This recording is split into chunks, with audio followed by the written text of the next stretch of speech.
Our final guest this week arrived in America from Austria, where he and his family had fled from their native Yugoslavia during World War II.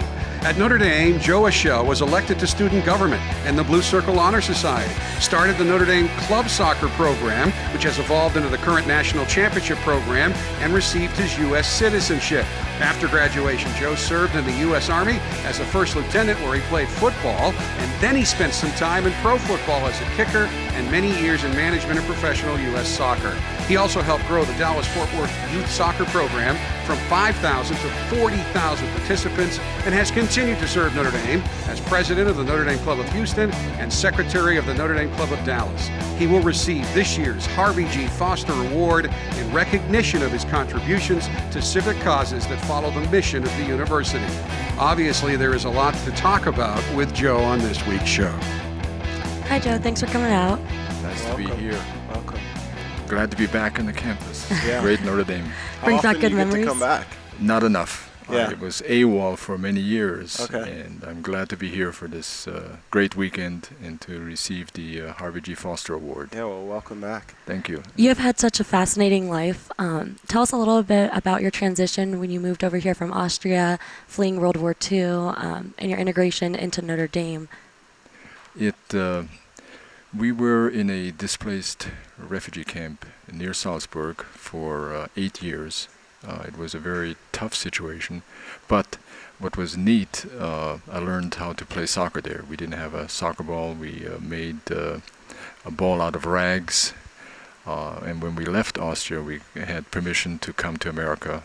We had to go through 9 different procedures to come here. We came on a boat, and our sponsor was in Mansfield, Ohio.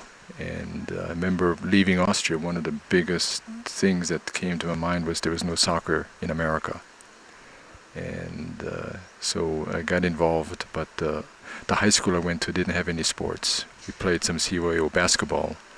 And it was only until I got here to Notre Dame where I saw the great tradition of the football, basketball, baseball, golf. And I was just amazed, and eventually was able to bring the activity of making soccer a team sport here in my junior year.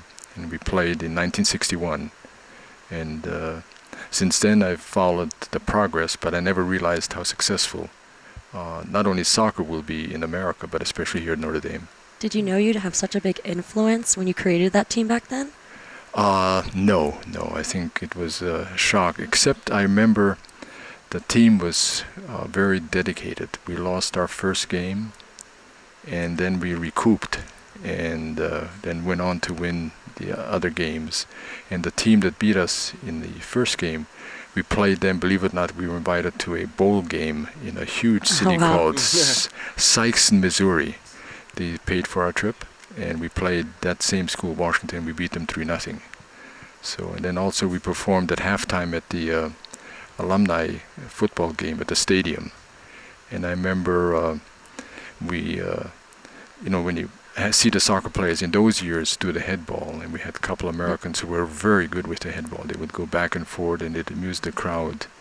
And the other day I was talking to Don Cricky, who does the NBC football, and he reminded me he did the PA for that little segment, Small which goes back 55 years. Yeah. So what are some of the early memories that you have of setting something like that up? What were the challenges and, the different steps that you had to take? Because I assume it wasn't easy. Wasn't it? When we set up, I went to a meeting of the Midwestern, at that time, Soccer League. There was teams like Purdue, Indiana, belonged to that conference. Mm-hmm. And the football, the athletic directors and the coaches for soccer who were there, they were enthused about Notre Dame coming. They put out the word that we're going to have a team, and I got swamped with 200 letters of schools that wanted to play Notre Dame. And the thing that struck me, and I didn't quite know the difference between varsity and club, to me it was just Notre Dame. And to them, that was the same thing. Yeah. They wanted to beat Notre Dame. No matter what sport it was. And the challenge was we had tryouts to select a team. And remember, we're students, we're studying, and with conducting practice. You had run your own team. You're your own coaches, right? own coach, and I got excused for military drill because they knew I would have a drill there. Yeah. There was only one soccer book. I was reading that book. Studying. Thankfully, we don't have to do that. Yeah. We have But coaches I to tell us couldn't what to do the do. coach, that's for But sure. we had a tremendous group of individuals, and when I look back in spring training, they honored me, which really was an honor for the whole team. We had a banquet. They had, and I wish I would still have it, they gave me an autographed blue and gold soccer ball with their signatures on it. And I treasured that for many years, but I'm not sure where it is because I moved around the States quite a bit. Oh. But what was the challenge was, of that group, only 2 of us graduated. So we had a succession plan. We put our constitution, bylaws, selected business managers, and worked with the, with the administration, with the various clubs that I was involved with, to raise money. And the next year, Bob DuBois was the captain, and he had a very successful year. And the following year, a junior took over, John Palker, and so on. But so it wasn't just a one-year event; it continued from the roots that were set in those years. Yeah, and now look at what it's become. Oh, Do you still get to follow a good amount of? Oh, yeah, I do, and I read about it, and I've spoken to former players, and I remember being in the management of professional, looking at athletes who to draft. In my experience, we have never drafted a Notre Dame player. I'm sorry. The one that I only drafted was Kyle Rote. Kyle Rote Jr., whose father was a famous football player. So you have to tell us, you were playing soccer here, but then how did you find your way into football? You were playing Football, for the professional league. Yes, I served my tour of duty in the Army. The Army was interested in forming that post I was at, a football team, and they played all the tough military bases like Camp Lejeune, Quantico, Fort Benning, and I was assigned to the football team as a kicker. I had to learn how to put on a football uniform, how to run pass patterns. Fortunately, we played the I formation, so I could go way out and run patterns. But my main job was I learned how to punt, to kick. There you go. And we even made a bowl game again. We went to the Missile Bowl. We played Fort Benning, and we lost. But we lost, and we got off 2 weeks from the military, believe it or not. Oh, wow. And I was able to go to West Point and look at their sports program. But when I was going on a tour, I stopped in Houston, and I called the Oiler office because I knew that they were, that soccer was becoming the new kicking style. The AFL, the American Football League, had one kicker, Pete Gogolak. So I called, and Lou Rimkus, a famous Notre Dame coach who played here, coached in the AFL and the NFL, he said, "Come on, we'll do a tryout the next day." So I had to buy some shoes. I went to the field. They had a holder, and I kicked from 45 yards in. I made every kick. First day? First day. There was just a tryout. Made everything but left and right. So because I could kick with either, they put me into the office, not even getting the change, and I signed the contract for $7,000 whatever dollars. It was a lot of money then but eventually I didn't realize who my competition was a famous football player, George Blanda, who's in the Hall of Fame.